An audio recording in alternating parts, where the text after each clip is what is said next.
bright but insecure young girl goes into the woods one day and finds some magical flowers. In the woods, she finds a broom that takes her to this magical witch college in the sky, where they train people in the ways of magic. And she meets the head of the school and this scientist guy, and they tell her that she's a once-in-a-lifetime talent and that she should really join the school. But this is not Harry Potter. This school has nefarious purposes that put her and her friends in danger. And now Mary has to step up and fight back against these very powerful people. So after Studio Ghibli closed down, some of the guys from there were like, you know what? We're going to open a new studio and continue the legacy.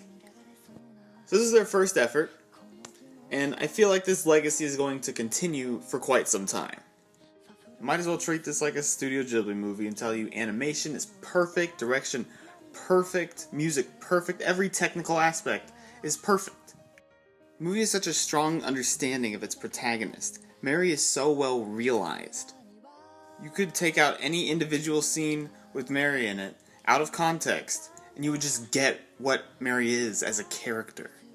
Just like all Studio Ghibli protagonists, she's designed in a way in which you can follow her on this adventure.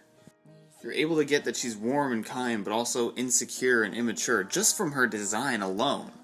All the little behaviors that she's given make her feel fleshed out and human.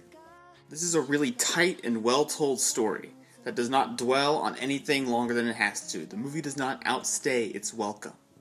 One complaint that I've heard is that people wish they could see more of the school, because the school is this visually interesting and unique thing that's super cool and amazing. But the movie understands that we only need to see the school for a little bit and then we can move on, because that's not what the story's about. The movie's about discovering your ideals and what you believe in and letting go of your insecurities, and it tells that story beautifully. Our villains have the goal of creating the ultimate magical being and then controlling that being. Their means of doing so, however, are to kidnap animals and transform them into horrific creatures in order to perfect the transformation process.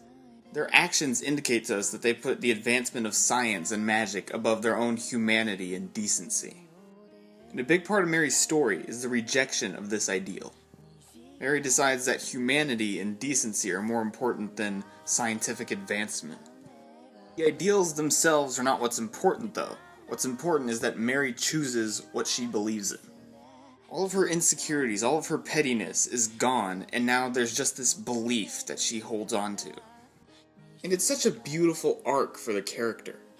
As in most Ghibli films, there are supporting characters here that feel so fleshed out in such a little amount of time.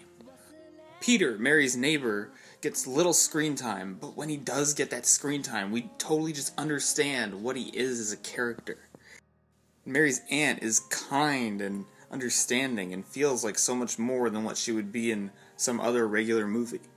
This movie is able to do a lot of the things that Studio Ghibli does, make the movie feel timeless, take you to this magical world that's interesting and dangerous.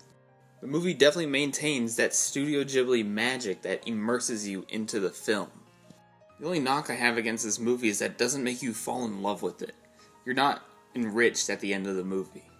It almost feels unfair to call it a flaw, because it just doesn't reach that extremely high bar that most Studio Ghibli movies are at.